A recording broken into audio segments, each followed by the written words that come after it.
NDA सरकार का फैसला 12 फरवरी को फ्लोर पे होगा और इस फैसले को तय कौन करेगा?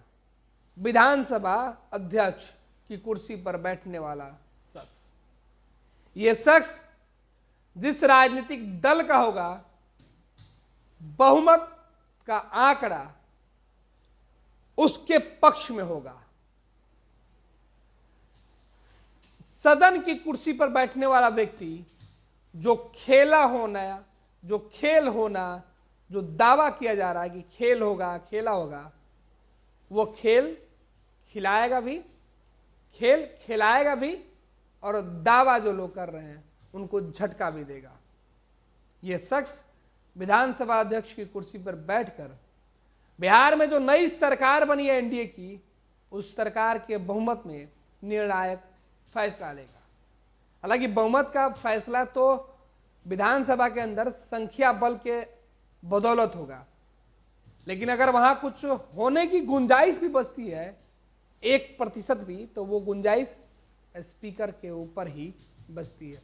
दारोमदार स्पीकर की कुर्सी पे है और बीजेपी जेडीयू के तमाम नेताओं के मन में संशय यही है कि इस बार कौन होगा स्पीकर। दरअसल अगर संख्या बल के हिसाब से चर्चा करें तो जो पुराने स्पीकर हैं महागठबंधन सरकार के, अवध बिहारी चौधरी, उनके खिलाफ अविश्वास प्रस्ताव आ गया है।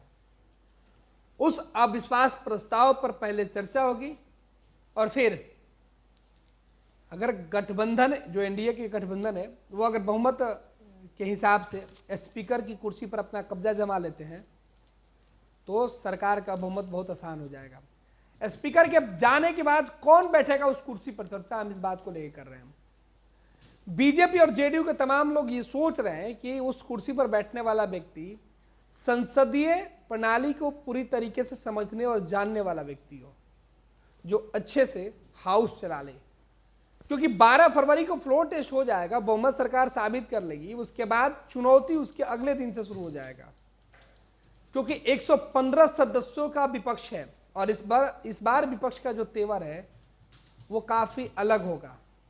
विपक्ष जिस तरीके से फिलहाल शांत है, वो शांति सदन में दिखेगी नहीं। इसके लिए कई नामों पर बीजेपी में मंथन चल रहा है, क्योंकि फ्लोर टेस्ट के बाद स्पीकर का जो चेहरा होगा वो बीजेपी कोटे से होगा। क्योंकि 2020 में भी बीजेपी से विजय कुमार सिन्हा को बनाया गया था, लेकिन इस बार वो डिप्टी सीएम है, तो यह मौका किसी और को दिया जा सकता है। और इस रेस में कई नाम चल रहे हैं। सबसे पहले बिहार बीजेपी के प्रदेश अध्यक्ष रह चुके और कई विभागों के मंत्री रह चुके हैं नंदकिशोर यादव के ऊपर मंथन चल रही है। नंदकिशोर यादव के साथ संजय सरावगी बीजेपी के विधायक हैं, पार्टी के सचेतक हैं और विधानसभा के अंदर जो संसदीय प्रणाली है उसके जानकार भी हैं। उनकी छवि बीजेपी के जो कोर वोटर हैं उन वोटरों में है, वैसे समाज से आते हैं। और स्पीकर की कुर्सी पर बैठने वाला शख्स जो बीजेपी कोटे से होगा, बीजेपी उसके नामों के चयन में उनकी जाति और उनकी समाज का विशेष ख्याल रखेगी, क्योंकि 2024 और 25 के चुनाव में उस जाति समाज को एक मैसेज देने की भी कोशिश होगी। अगर नंदकिशोर यादव को लाया जा रहा है तो ओबीसी समाज के वो होंगे, यादव जाति से होंगे, तो उसका फायदा मिल सकता है। बैस्ट जाति से संजय सरावगी होंगे और बीजेपी के कोर और मूल वोटर जो होते हैं, बनिया समाज के जो लोग, उस समाज में उनकी पकड़ होगी। कहने के लिए होगा कि उनको एक पद दिया गया।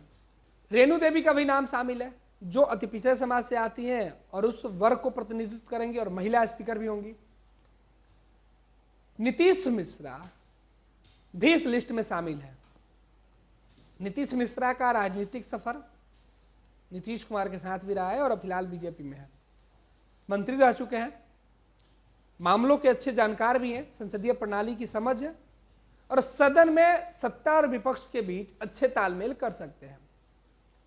उच्च जाति से आते हैं और एक बड़ा मैसेज भी होगा, तो उनका भी नाम सामने है लिस्ट में, लेकिन उनकी फहरिस्त थोड़ी सी पीछे है। इसके अलावा जनक सिंह सारण से आते हैं, यह भी उस लिस्ट में सामने है। तो बीजेपी के पास तकरीबन आधा दर्जन ऐसे नेताओं के नामों की लिस्ट है जिनमें जातियों का समीकरण विशेष तौर पे ख्याल रखा गया है। और अगर इन लोगों को विधानसभा स्पीकर की कुर्सी दी जाती है तो ये देखना होगा कि सरकार चलाने के लिए, फैसले लेने के लिए, विपक्ष के दबाव को झेलने के लिए वो व्यक्ति कितना तैयार है।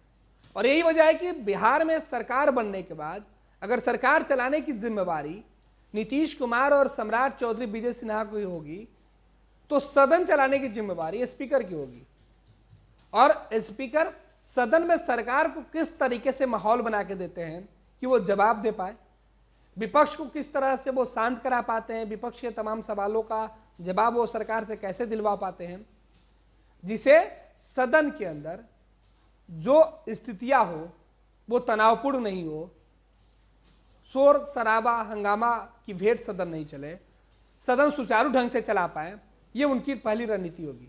और यही वजह है कि स्पीकर की कुर्सी के सहारे बीजेपी या एनडीए गठबंधन जातियों को साधने की कोशिश करेगी और सत्ता और विपक्ष के बीच एक अच्छे तालमेल बनाने की भी कोशिश करेगी। पैनोरमा ग्रुप, जो सोचता है वो करता है। ये लो मुंह मीठा करो, आज मैंने अपना जॉब छोड़ दिया, अब हम पूर्णिया वापस जाएंगे। जॉब छोड़ दिया है? मतलब ये घर कैसे चलेगा? हम करेंगे क्या? और माँ बाबूजी क्या बोलेंगे? इसलिए मैं एक और मिठाई का डब्बा लाया, अपने बिजनेस के लिए लोन अप्रूव हो गया। अरे लोन अप्रूव हो गया वो तो ठीक है, लेकिन पूर्णिया में हम रहेंगे कहाँ? अपना घर भी तो नहीं है वहाँ। इसलिए तो एक और मिठाई का डब्बा अलग से लाया हूँ।